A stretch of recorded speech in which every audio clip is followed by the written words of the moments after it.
music. Oh, and it's the Super Suck Hour! The Suckadelic podcast starring the Super SUCKLORD. Today we have in the studio sticker artist Cosby, pop culture dealer and aficionado and gigantic human Simeon Littman. The Suck Mom is in the house. And reoccurring character and the Ed McMahon of this shit, Nasty Neil. Oh! We're adding the music in post, don't worry about it. Yes, and we are back. One of the very early episodes of this fledgling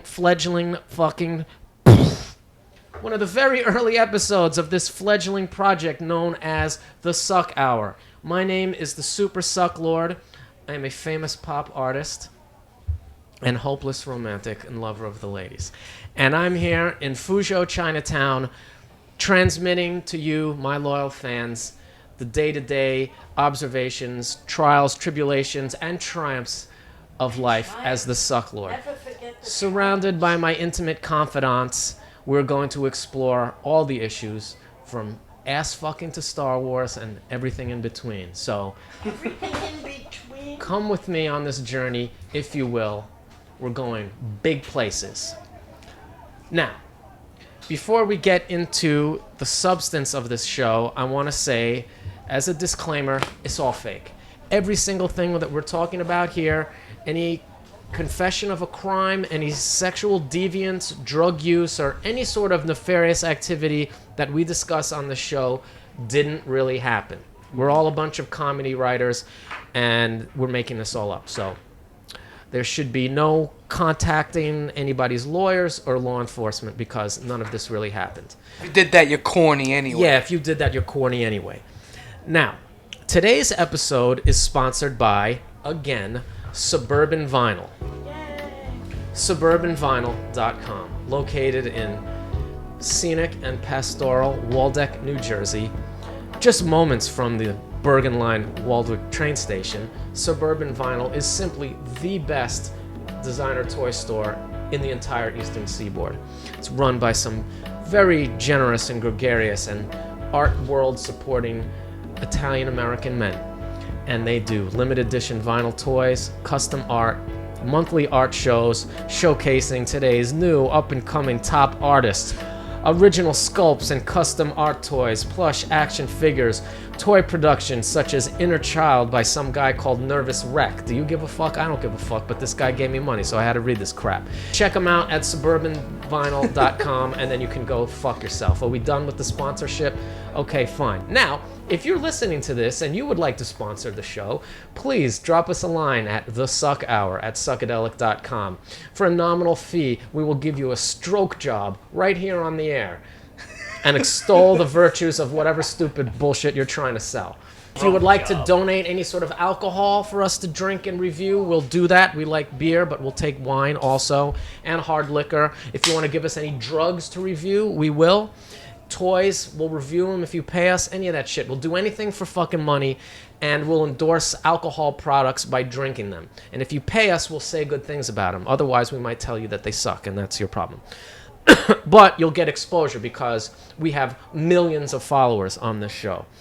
Not surprising. Not surprising. If you would like to sponsor us, hit us up at thesuckhour@suckadelic.com.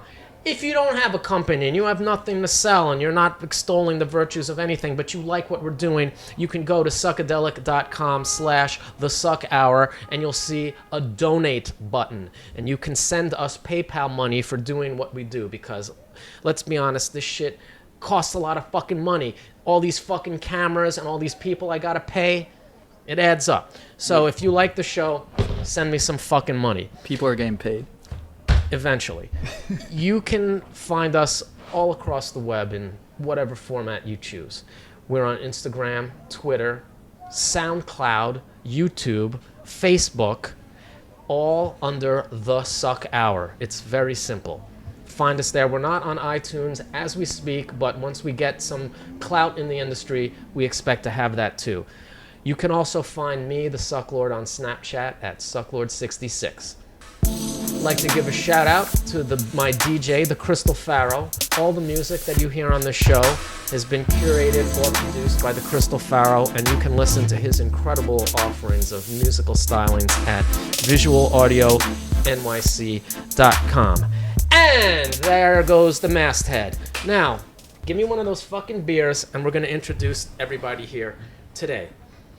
Sitting in the studio with me right now is a famous street artist named Cosby. Is that right? Yeah. You're going to have to pick up your microphone, sorry. sir. Yeah. All right, Cosby, how do I know you exactly? So I moved to New York City in 2005, and then around 2008. And you were a grimy graffiti kid. Yeah, I mean, I couldn't really do graffiti in Chicago anymore. Like, Chicago has a very hard-lined approach. A lot of stuff in the news lately about the fascist tactics of the Chicago man, police. The police are nuts. I mean, police are scary. I was thinking about the police this morning. Well, remember that one time we got pulled over? Yeah. And I was like pulling that U-turn. I forgot you changed studios, and I pulled that U-turn, and the cops pulled us over. And then after I talked to them, you were like, that was really good. I can't talk to cops to save my life. Yeah. Even if I haven't done anything wrong, I just feel guilty. My favorite was they had us stopped. We were stoned off our asses. Okay, well, that doesn't answer the question. Who the fuck are you and what do you do? Nobody knows what this is. Who are you? What are you? I You're don't this know. creature sitting here. You must do something. Yeah. That says it Do you want me to tell the story? Yeah, you you tell it, you contacted tell it. me out of the blue saying, hey, my name's Cosby. I'm a street artist, and I have this thing called No. Making Deals Zine." That's not how it went. How it went was, I was in the Lower East Side, and I was with a friend of mine who's really into contemporary art. And we went into that store, Coat of Arms, that was on Clinton Street.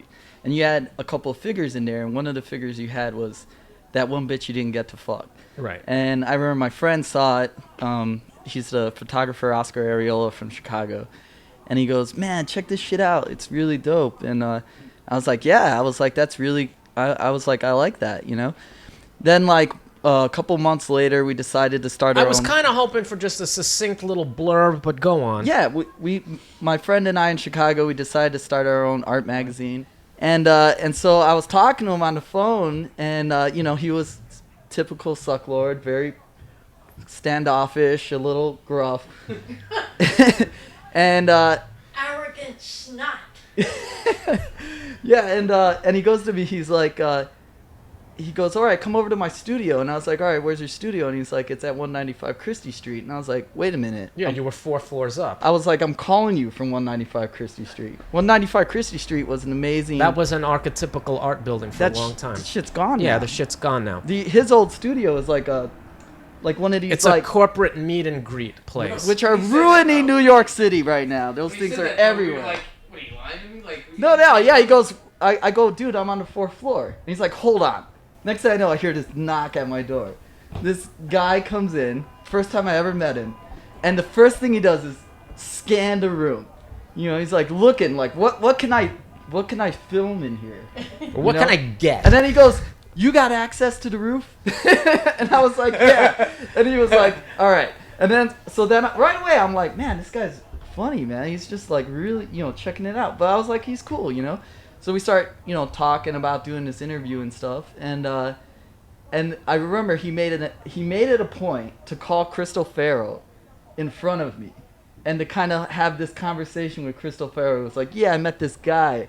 Nah, he seems all right, you know, and like he made it a point to let me know he had friends, you know, and I'm a perceptive street kid, you know, so like I saw that, and I was like, all right, he's checking me out, he's letting me know, he's, you know, and I was like, that's cool, you know, and then I would check you out. yeah, Yeah, no. When you first walked in there, I was like, "What the hell is this guy?" I mean, Yeah. you didn't have the mask on, but I could tell you were pretty grubby. Well, I was making art out of there, and yeah, I kind of bootlegged the space myself, you know. It wasn't a, you know, I kind of worked my way into there. Well, to make a long story short, ever since that day, you and I have been good friends. We've worked on art projects together. Yeah, so much. I'm a sort of auxiliary member of your so-called art collective. Well, I kind of considered you a mentor of mine.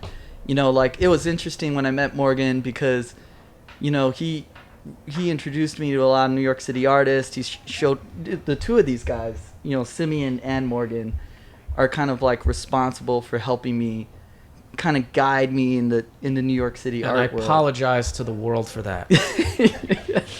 More about you later. Okay, cool.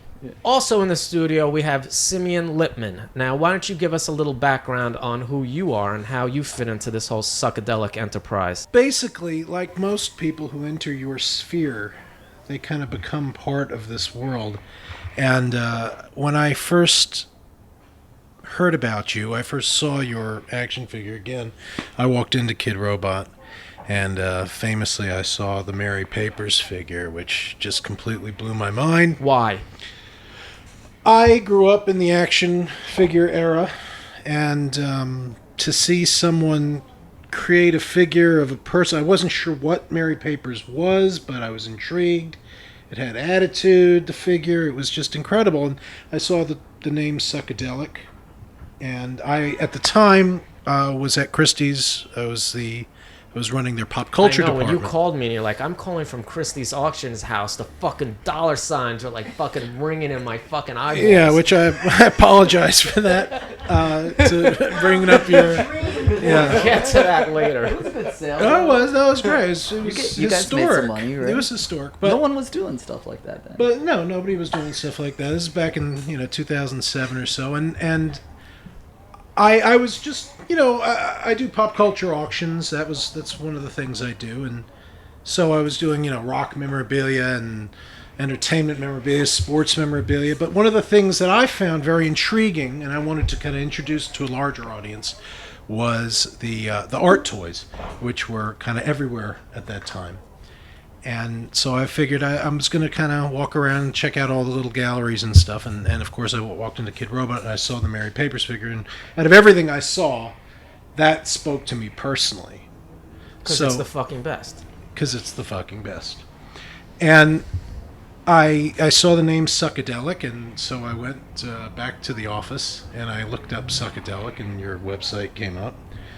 And I figured, you know what, I'm going to reach out, because I had in mind of maybe doing a little auction with some of these art toys in the auction. I'm expecting Psychedelic to be a corporation, like a major, I had no idea I didn't understand that it was one person. So, I made contact, and again, I got a very, short response, kind of strange and intriguing, and I wanted to come visit you. Intriguing. And I came to 195 Christie, now a legendary place, and I knock on your door. I remember you stuck your head out the door, and I didn't know what was happening. I had no idea. Honestly, I had no idea that this was one-person enterprise. I thought this was a company, like an art, like a fancy art company, like Kid Robot. Yeah, well, I'm trying to fool people. And you did, and but what was great was, when I did come into the studio and we started talking, and I saw all the little pieces of figures around, and saw that your palette was, the bits and pieces of my youth. I think we developed a friendship pretty quickly, and so that's. I mean, I'm only bristly up front.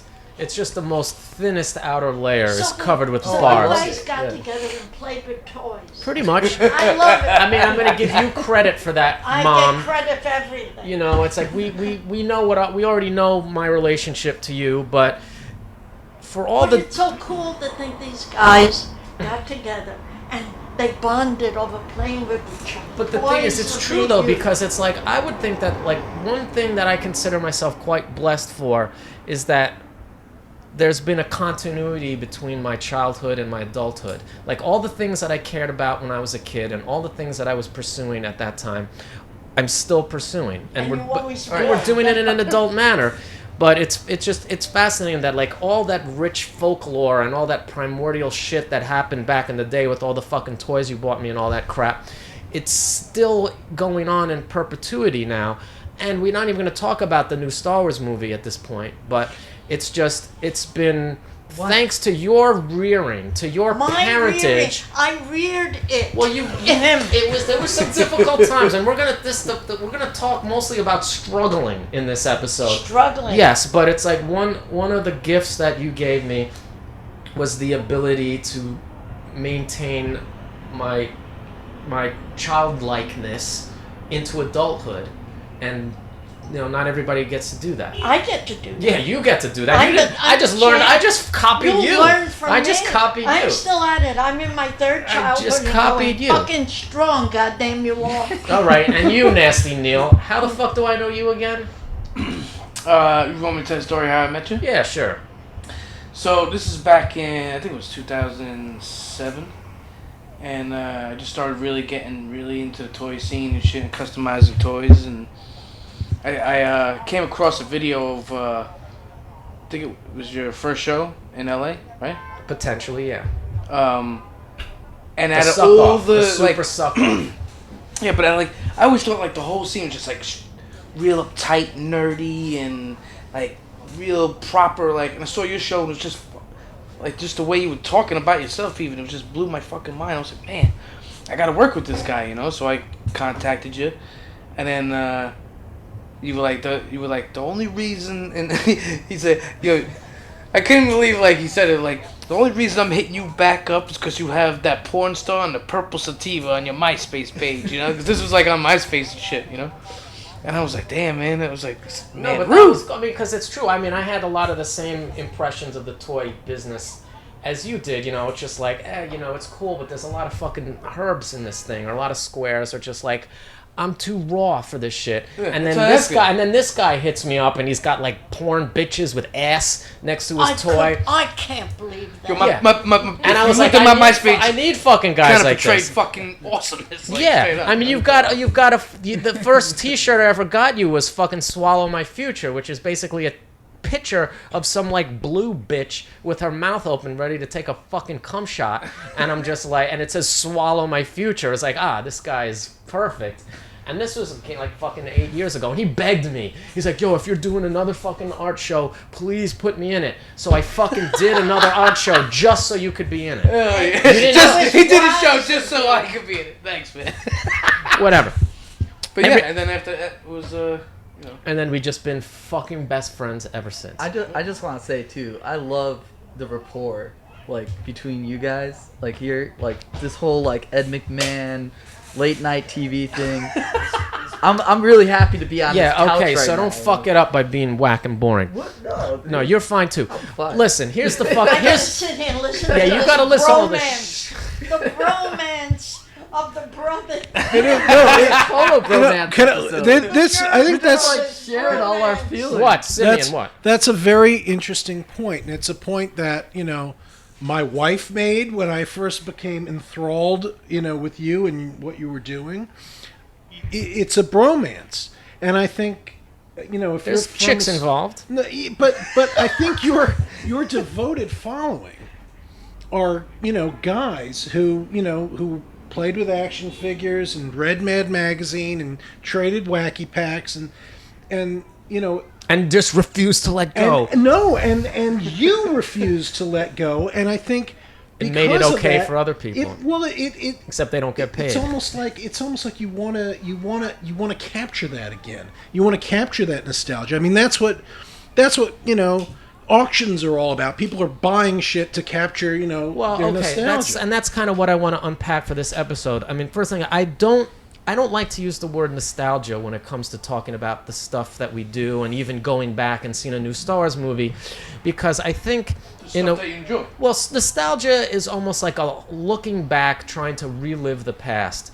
Whereas I'm not trying to go backwards. I'm trying to just continue to do it in the present. Right, you know but what I mean? you use those building blocks. Yeah, but it's not. I'm building new things with them. Absolutely, and that's what I think we find intriguing. I think that's what people find intriguing. Well, but it's with also what you do. it's good And for it me. doesn't ever have to stop. Yeah, it's not like I'm not looking at it. It's like this is some frozen in time thing. This is happening in perpetuity, and like the things that I'm not watching Star Wars now to harken back to my childhood. I watch Star Wars because it's just as applicable to my life now as it was 35 years ago.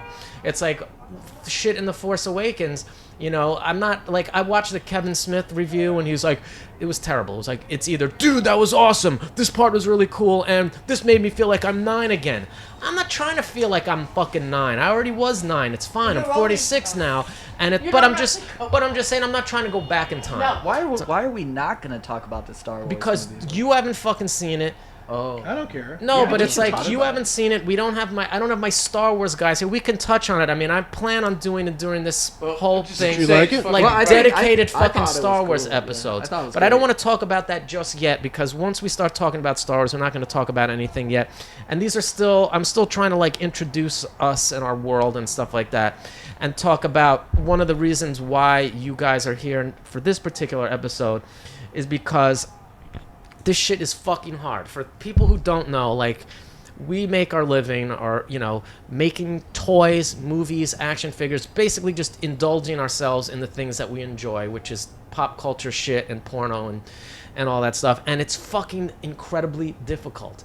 It is so hard to keep this fucking ship going month after month, paying New York City rent, and just trying to keep the ball rolling. And it's like having guys like you on my squad, even though you are a bunch of fucking inept, decrepit imbeciles. It's like, at least you're my imbeciles, and you keep me company in the fucking insane asylum while I try to fucking fly this thing, which shouldn't even be flying in the first place. The fact that for 10 years we've been doing Suckadelic, and I say we, whenever I talk about myself or Suckadelic, I always use the word we, because I'm always thinking that it's like there's a group of people here that have the similar vision and are supporting in their own fashion. That's why all you fucking douchebags are here today getting no money. You're gonna get a taco at the end of the night. That's your payment. You're here It's because gonna be an awesome fucking taco. yeah, I that's for promise sure. that. But you're here because you believe in the thing, and I need people because it's like, dude, I've been trying to get this motherfucking podcast off the ground for 8 months. 8 months. You can't see the guy. He's off camera, but he's diligently flipping knobs over here. This guy's been with me, buying equipment and setting shit up and trying to do the fucking show. This is like the third time we've got together to try to film this stuff, and the first 2 times was like a fucking car crash. Why didn't it work the first 2 times? We had the wrong equipment. Like, we went crazy. I put all this fucking money on my credit card buying like this portable TV studio. We had a projector and all these machines and these faders, and there was cables and pretty wires. wild. It was like- It took like all day to set that shit up. like real deal and we were shit. just like, we were just trying. It was just too much shit to fucking set up every goddamn day. We were trying to make a TV show, and there was a point when we had like 8 people in the room, and everybody's talking over each other, and the mics weren't right. It was just like all fucked up. And people were arguing, and I've had supply problems, I've had labor difficulties of every kind, and it's just like, And you had all your girlfriends bickering. I had my and girlfriends fighting. fighting with it. And Just fighting over your loans. I don't know how you're keeping And up I with had that. to supervise it them was and just keep them it was apart so just they a wouldn't it kill was each just other. a mess, and it's just That like was hard. Yeah. every single imagine. fucking thing we do is just like this uphill battle, and it's just like trying to get to that point where it gets easier, and it doesn't seem like it ever will. What I mean, I think any creative endeavor is difficult, and I think you're in particular. I mean, the art world is one of the most difficult, and I don't know if this is the Also, art though, world. The thing is, I feel like Morgan is, he puts a lot of thought into like the stuff that he does, Yeah. and then nowadays that doesn't seem to be the case. We live in the world of Vine videos that are like 4 seconds long, and They're 6 seconds. yeah, and to do something like this where it's like really well edited and put together.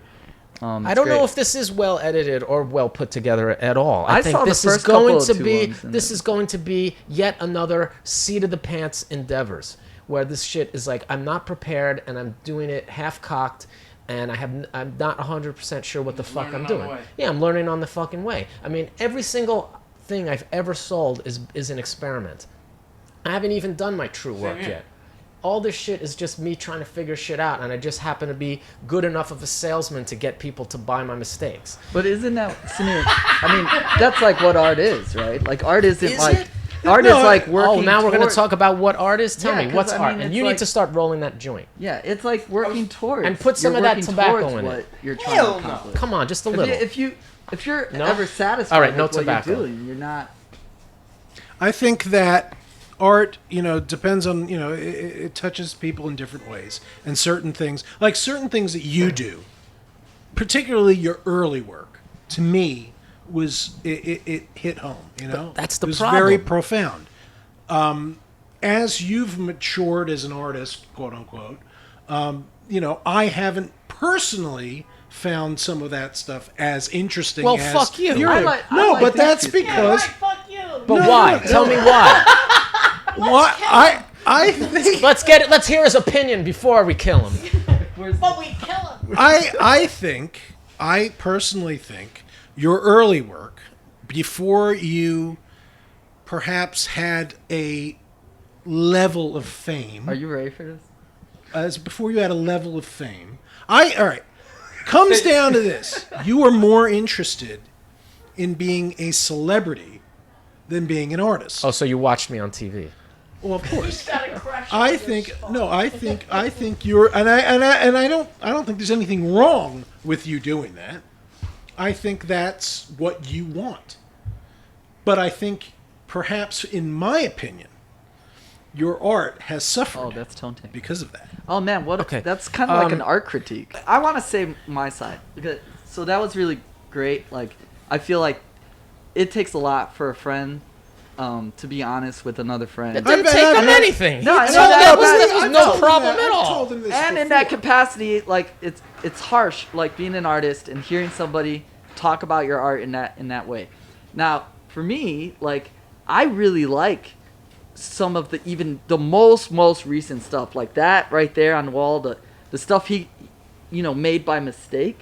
Like to me, that looks contemporary. That looks like, wouldn't you say? Oh yeah, no. Yeah, I mean think that it's more looks of like an analogy. that than looks an like actual art. mistake. You know, quote unquote. Well, that's art. what people like. But yeah. I mean, maybe that's not what I like. I mean, Yeah. I'm just talking No, personally because yeah, I think personally, art yeah. is a very personal thing, Yeah. and what speaks to you and what spoke to me was that kind of gritty, early shit that you were doing. Yeah, but it's like that's the conundrum. It's just like you tend to do your best work when you're under duress and you don't know what the fuck you're doing and you're just pulling shit out of your ass. And then once you get comfortable and established, then you start Well, phoning it then in. you have to make it to sell it. It's different. I You're guess so to in it please too. other You're people. so in Yeah, it. I Like mean, you don't get to like really step back that often. Well, unfortunately, or for better or for worse, I make my living doing this shit. So it's Yeah. just like Well, I you don't. should be sponsored.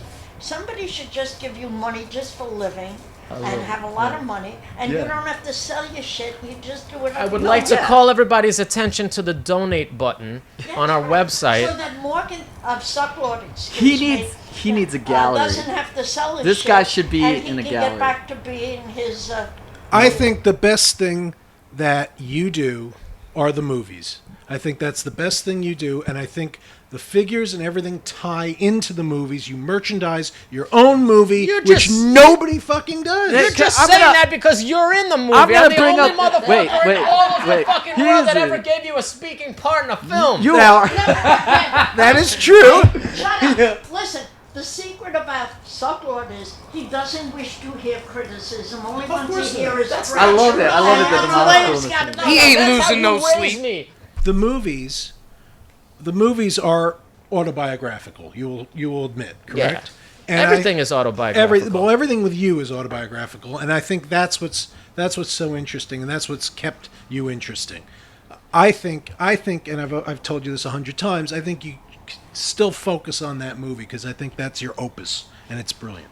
The thing is, when I first met you guys, I did not get Morgan's work at all. I didn't know what. I was like, why are you spending so much time sitting in this studio, grinding away? Because it's the only thing that I did that made money. But everything has so much of you in it. Like every piece, everything. Well, then that makes me feel bad because everything in me is only worth like 53 cents or whatever.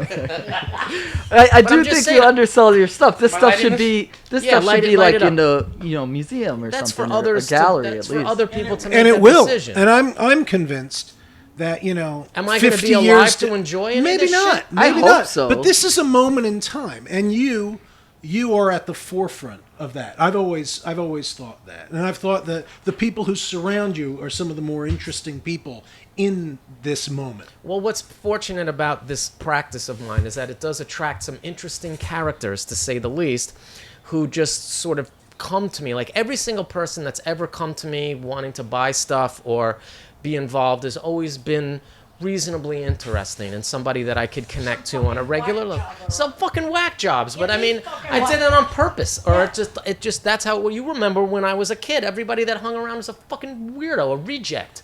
All the rejects came to our house, and all the cool normal people were. Pass that over here. Like I love being around kooky people. I love being around weird people. What happens though? I'm bad enough as I guess the is. question really is though. It's like a lot of the great shit comes out of the struggle. Like I'm always going to be an admirer of George Lucas, besides from some of his more recent missteps, because when he made the first Star Wars movie, he pulled that movie out of his ass, and he was doing almost all of it himself. Like there's the one shot that I saw when they're shooting R2-D2 going through the sand in Tatooine, and he's sitting in the director's chair, directing the scene, and the fucking droid like falls down into this ditch, and he himself gets out of the director's chair and fucking sets him back up. It's like it was that much of a homemade movie, and I always admire that, because like it's a brilliant film and it was born out of total struggle. But then you look at the prequel movies, and he made those movies in total ease and comfort, and they're just not as good. And that's the fear that I think almost any creative person has. It's like, if I get too comfortable, is my work going to suffer?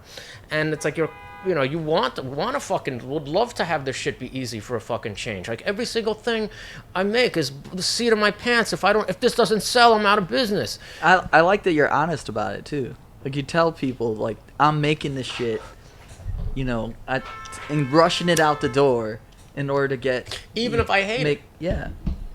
Like most artists, they're not trying to project that image. They're trying to project like, That's actually chilling, I'm balling. I hate that. That's a shit new now. thing now, though. That's a new hate thing that. now. That's a new thing I've noticed, and I gotta give this dude Huck G credit for that. He went on this show.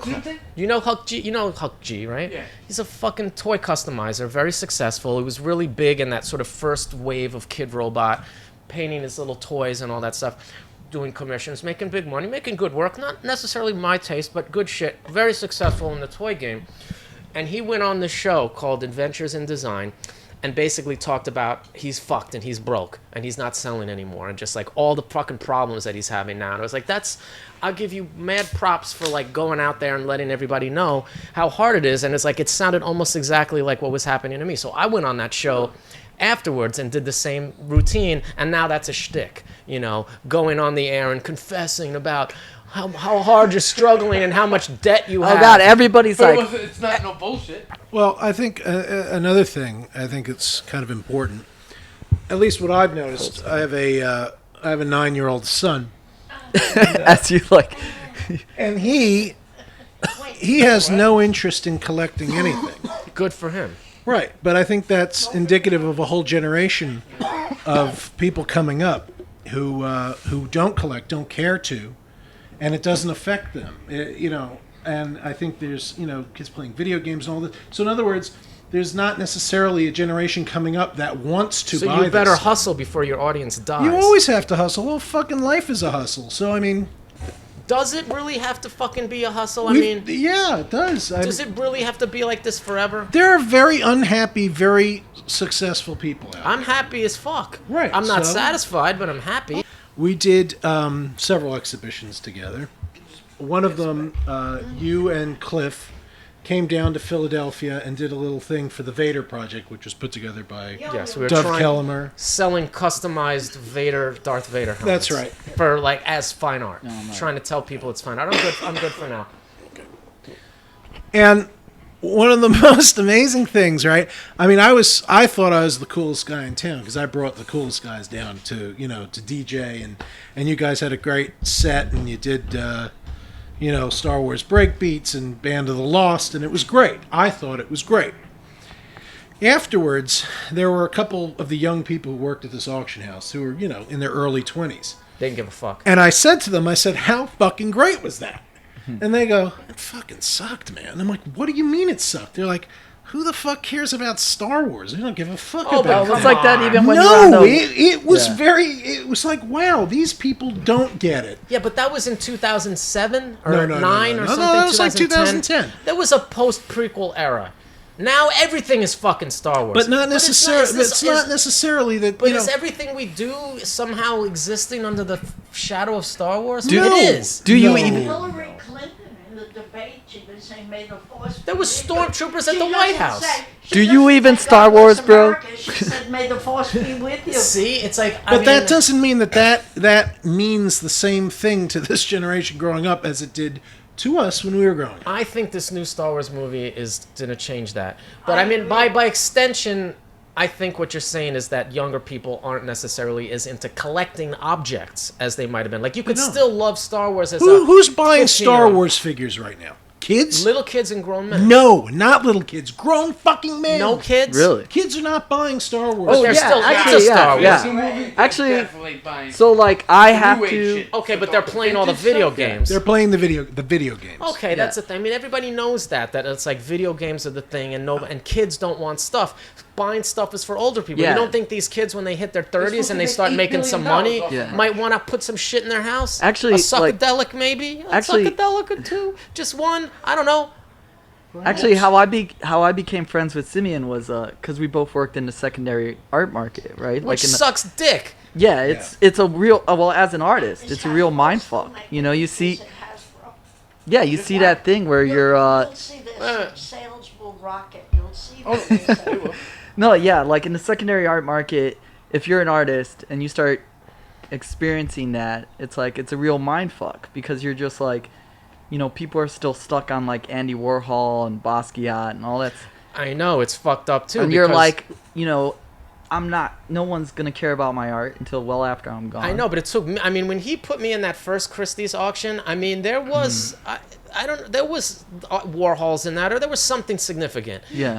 I was like, I'm gonna be in Christie's now. My work is gonna be in a catalog. I think your with work real-ass is shit. equal to that But stuff. it didn't make a difference. But it doesn't make- No, but but it it does doesn't matter matter. because No, it it doesn't. does fucking matter. No, it doesn't, because in the 1980s, you know, people were selling their Warhols for nothing because nobody wanted them anymore because they thought it was just crap. It was from the 60s, it was pop shit. Now they, like- Nobody cared. now they and set then the market, suddenly yeah. all these people who sold their Warhols for a couple grand are kicking themselves because these things are worth $10 million. The thing is, it's They such a freaking fucking set the stupid, fickle business to be in because the reality is nobody needs any of this shit at all. You need food, you need clothes, you need a warm place to live. You need Star Wars toys. No, you don't. I don't. You don't. I mean, Really? it's pretty low down on the pyramid as far as just survival goes. So it's like, not to say that it's not great and it's not meaningful, but when you're playing in the realm of like buying art, all your basic needs have been covered. You know, and it's just like once things start to get weird, either financially or who knows, apocalyptically, nobody's gonna want any of that crap. It's not really worth Fanatics anything. will always It's buy not really this worth stuff. anything. But you see, I mean, is it? Look, you know, famously Vincent Van Gogh, you know, sold like one painting in his lifetime. Okay, now, granted, he fucking blew his head off, but he sold one painting. You know, even though people around him I know knew that his but shit that's was the good. point I'm trying to say. Everybody It knew has was no good. inherent he value. died broke, right? He died completely fucking broke, crazy. Yeah, but that's But an people- archetypical but- story for no, an artist. Yeah, For some artists. And then, but people around him were like, God, this guy's fucking good. The But point- nobody wants But it. the thi- Yeah. Dude, was he saying, "Oh, why aren't I successful"? Yeah, he was. Maybe he was. So Why do you maybe think he that's offed just the himself? nature of it. No, but I'm just saying. The point I'm trying to make is that it doesn't have any intrinsic or inherent value. It only has value that's been ascribed to it by a certain group of people. It's like a piece of artwork that I made. It's like 50 cents worth of plastic. The paper was 50 cents. The printing was $2. The wood was 25 cents. It's almost worth more as a commodity unmade than it is when it's a piece of art because it's- at least you yeah. could still use that paper. Now it's committed. So unless that has to be at least 50 cents worth of art to justify it, and you may not find two people that can agree it's worth 51 cents. So It's worth what they say it's and that changes all the time. So as the person making it, you're like going fucking stunad trying to figure out, like, you know, it's not worth anything. what'd when you you're just making say? it. Worry What'd you about just what say? people What you think. Do not. sell Yeah. it for on What? eBay. See, that's, I think, the crux of the problem. I think that at some point you've started to think, well, what will people, you know, what do they want? What do they want that? That looks like contemporary art, so that's what they want. I don't want to talk about the values of art and all this stuff. What like, do you want to talk about? I- You're an artist. You're in the art I business. know What's it's a your shame. take on It's all a of this shame shit? that we have to fucking put a price on this shit. No, it's a not, shame because that- if you put the right price on it, you sell it and get money, and you Yeah. got paid doing it's something great- you would be it's doing great- for free it's anyway. great being able to make a living off of your art, but it's fucked up that, you know, that's like a qualifier of whether you're a successful artist is Agreed. your art on the secondary market. Like, that makes or breaks you. No, I mean, in some precincts, I think you have to also, critical acclaim Well, and just like how it affects the culture and stuff like yeah. that. Those are barometers of Okay, success so I'm on this show because I'm a street artist or whatever the fuck you want to call me, Yeah, so graffiti artist or you whatever. give your art away for free. I give it away for free, and I've given it away. I've probably given away thousands of drawings, and I've had friends that they go to art school, they learn how to paint, they get out, and they're just like, how can you just do that? How can you just give your shit away? And it's like, I don't know, man, because that's not the motivating factor for me. I mean, now that I'm older, I'm almost 40. Poor you. Yeah, I gotta pay bills, and also, like, it is exciting. It is exciting when people are willing to support you as an artist. Like, there's something that's just amazing, like when somebody will buy your work. There's a lot of pros and cons. I mean, when somebody buys my work, I'm like, okay, awesome. Like, that means that I'm doing something right. Yo, you put your shit in the art gallery one time and you sell it for $10,000, you're gonna be like, I'm never giving another free Dude, one. I made. I don't want to. I've made. You've had that happen. I've made a lot of money selling paintings, and then I don't know. It's weird.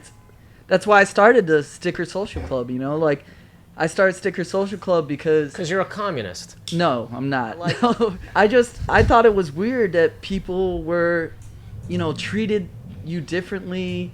That there's this like social clique that kind of comes to like trying to get into an art gallery, trying to establish yourself as an artist. It's all fucking political, man. Yeah, I wanted to be more focused on kind of like the stuff that I grew up in, which was, learning it free on the street, like, Hey, I'm all for that too. It's actually, to be honest with you, quite by accident that I make my living making work. I've seen you try to do street art. It's awesome. Yeah, I like Great. to. You're I actually like a pretty it. good No, street we artist. actually. I just have some posters writing from a few weeks ago. Yeah. I paid a guy to put posters up. For No, me. I went out with you that one time. You were putting up posters. That was awesome. And then you know what this guy says to me? So he puts up posters. I take him to all the hot spots in Chelsea. Like, you put a poster here, that's it. Everybody's gonna see it. And after he puts up the first poster, I goes, so how do you feel? How do you feel putting up, your shit in the street? And he goes, I can't believe fucking people do this for free. Like, it's like... But it's like, I don't want to be that way. I would love to just be able to do whatever I was creatively inspired to do without having to worry about any of the financial aspects of it. Yeah. The sort of double-edged sword is that, like, yes, you're making money doing your creativity, and therefore your creativity is going to be dictated and affected by the financial concerns. You can't just do anything you want. You have to make practical considerations when you make the work. You have to be able to make something that you can get money for and that you can make in a reasonable amount of time. But the advantage of it is that if you're getting paid to make your artwork, then you're definitely going to be making it every day. It's not just some hobby you do when you feel like it. You have to get up, and whether you feel like it or not, you got to go to your fucking studio and somehow be creative. And that's probably good for a process, because at least you're fucking doing it. If you just sit around and you have a job that pays you all the money in the world that you need, and you can only make your art when you feel like it, you may never fucking feel like it, or it might not be as important. There's something about the desperation of, like, if I don't fucking do something tomorrow, I'm not going to be able to pay my fucking rent. So you do something, and sometimes it's crap and sometimes it's fucking incredible. Sometimes you just make something you had no idea you were going to make, and it just comes out of fucking nowhere, and you're psyched about it, and whatever. Being I'm not in those, mad. like, I'm not fucking mad at it. we're definitely in like a market-driven city. But you New live York in a and market-driven world. I mean, you can't eat unless you put something out into the world that people consider having value. Whether it's because you can fucking do brain surgery or because you're willing to clean toilets. I happen to be good at making imitation Star Wars figures. I think it's also a fact that you're here, and New York Here City, being where? New York City, which is a very difficult place to fucking live. Everything costs more. Everything, living here just costs so much fucking more. And the bottom line is, it's really hard for someone in the creative world, regardless of what it is, acting, fucking. But then why does everybody rapping, come here to whatever do is. it then? Because this is the fucking place. Because this is to where be. it matters if you Right. make it. Right. Because it has the vibrations. I know. I was living in Oregon trying to do the exact same thing like 15 years ago. And, like, you know, if I had become big in Oregon, I would have been big in Oregon, and it wouldn't have been. And then I would have I came to New York, and I wasn't shit. But if you're big in New York, you're big in the whole fucking galaxy. Actually, or even if you're smaller in New York, you don't have to take over the whole fucking city. You just have to be here, and you're fucking kind of winning already. kind of winning. Kind of winning. I hate that. Half winning. No. Actually, I kind of got to establish myself in Chicago before, you know, I felt like Yeah, but I the made a thing name is, for now myself. you're getting into a whole other thing, because establishing yourself in the graffiti world was is a a different completely thing, yeah. different thing than establishing yourself in like any other world. Graffiti artists are only making graffiti for the benefit of other graffiti writers. And in all honesty, I mean, I've slowed down a lot. You're not really a graffiti artist. You Yeah. like graffiti. I think there's a distinction between street art and graffiti. Well, graffiti kind of can fall into street art, but the reason for doing graffiti is not necessarily the same thing for doing. Street art is so bad right now. I mean, Well, like street art is putting a piece of art in the street. You know, Yeah, it but could be there's anything. artists now that, Graffiti like, is they a don't want- specific culture that has its own rules and its own goals and its own sort of way of approaching it. That's You grew not up the, in that stuff. I mean, I never wrote graffiti myself, Yeah, but but I you was saw friends that with all whole these thing guys, in the graffiti 80s. crews and all the war and all the beefing and the toying and the going over, like all these rules that like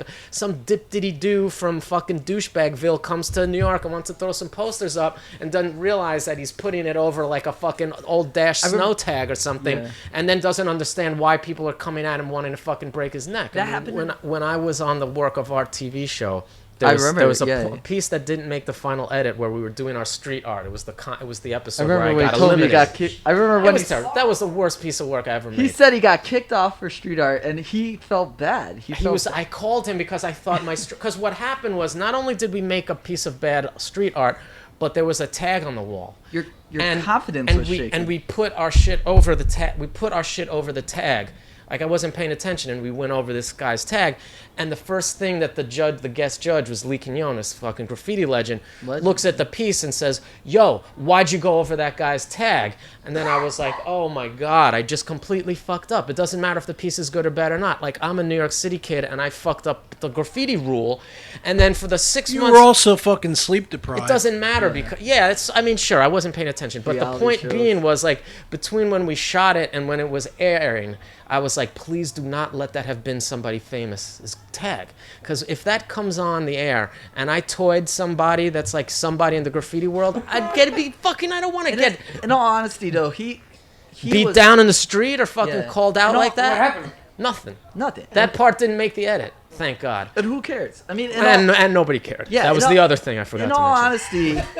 honesty, when he was on that reality show, I get a phone call and it's Morgan, and Desperate. and I had never heard him sound like this, and I think he was like that for like the next month. I got shook up after I got kicked off of that show, and I really thought I was going to lose my street cred, and I called my most street person that I know and just had to dump on him because I Yeah. wasn't supposed to even tell anybody that I was on Wait, the show. are we saying that? Are we Now saying we that? can say whatever. Oh, okay. So But at he the- tells me, I got kicked off the show. You can't tell anybody. So I had to sit there through like all these episodes and pretend that I didn't know he was gonna get kicked off. I had to sit there and be like, oh my god. It was fucking traumatic because Yeah. I didn't know how it was going to come off, and I thought, like, I fucked up the street art. Yeah. I'm going to look like I'm Mr. Lower East Side. Like, how am I going to go back and, like, try to... No one gave a fuck. You were a But in fucking my head, mess. I was a You were a mess. It mess. a He was fucking the mess. best thing on that Yo, show. Oh, by far. But The I'll best tell thing ya, on that show. whatever, it's a But good you excuse. said- This guy needs a TV show. Why is he not? This on you're a- looking at. Well, this is you're the show. on the show. DIY. This is the DIY best all we could day. do. But 'Cause the best part of the show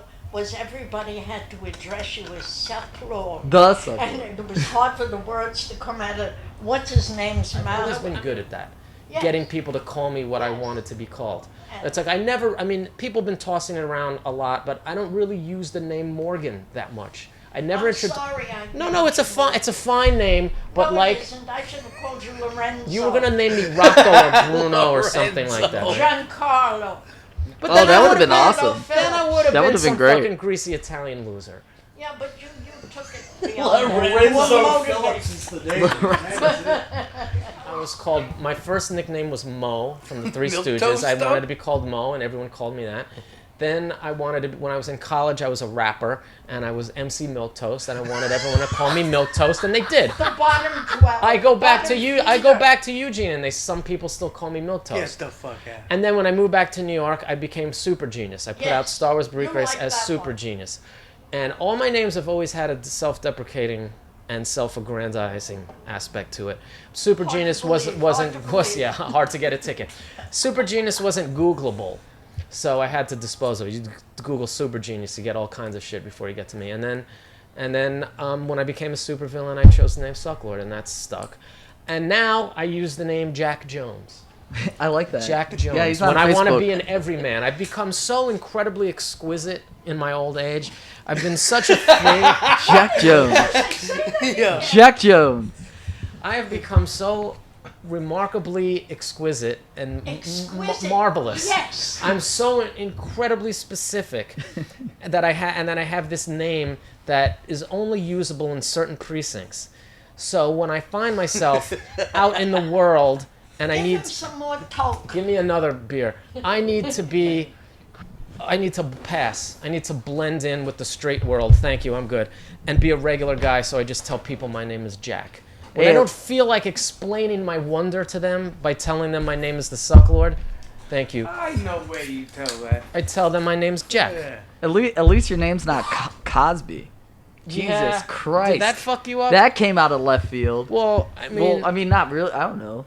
okay. It's pretty fucked up. I man. don't think of Bill Cosby when I At think first, of it didn't Cosby. bother me. Because you spell it totally different. Yeah, at first I didn't give a shit. Like, I didn't care. And I thought it was really funny because, like, people definitely were like, hey, man, what are you gonna do now? What's up with your boy? You know? And I was like, dude, I don't give a fuck. I got that name from Michael Gambino in Chicago. He was an amazing graffiti writer. He used to write Cosby, and then after that he changed it to MG. And he gave you Cosby? I was, brought up in graffiti in the early 90s. So we still had the reminiscence of what the stuff you were talking about, like the 1980s style stuff. So And the 70s. in the 70s. So back when I grew up, it was like you had to get mentored. You had, somebody had to show you a style. Like, you didn't just go out and just put your shit up and then be like, oh, look at how many Instagram followers I have. Like, it was like you had to have style and, And you had to get in. Yeah, and so They wouldn't let just anybody be up. yeah, I mean, I used to roll with this crew in Chicago. Like, they were the first dudes to take me out on the trains. We were in Cabrini Green, like, on the south side. Like, I mean, we were all over the city, and he passed a name down to me, and that's how I got the name. And so I always Names are respected. fucking important. Yeah, and I thought it fit me, because, like, as a graffiti name goes, everybody always writes, like, Snake, like, Something aggressive. yeah, Bolt, I grew up in a really... Snake. Snake. I grew up in a. There really was a Bolt. That guy Bolt was awesome. Used to do this Thunderbolt. And Get to the point. Anyways, like, I grew up in Chicago, and I grew up in a really rough neighborhood. I'm not a big guy, and in order for me to get by, the way I survived in my neighborhood was, two things. Was the way my mom raised me. So, like, moms are mega important. That's why this guy's a great guy. Shout out to mom.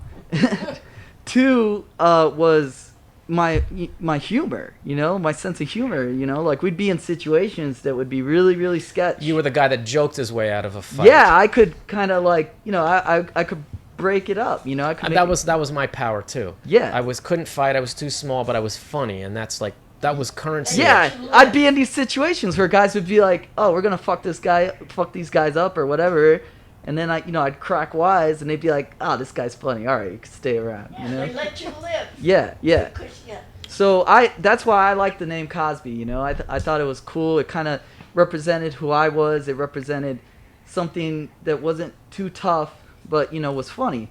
And then, but at the same time, I also thought it was really great representation of something really positive in the. Why? Because Bill Cosby was once a force for good. Yeah. And then it's just like, I don't know what the fuck this shit happened. I mean, it was funny. My wife was like reading that New York Times article or the New Yorker article, and she goes, I think you should really read this. And when I read it, I was like, oh. You'll be fine. Yeah. I mean, I'm not like it doesn't- super attached to my name, man. I'll change that shit. Will you? Yeah, I mean, most graffiti writers, if shit gets hot, they'll change their name. You know?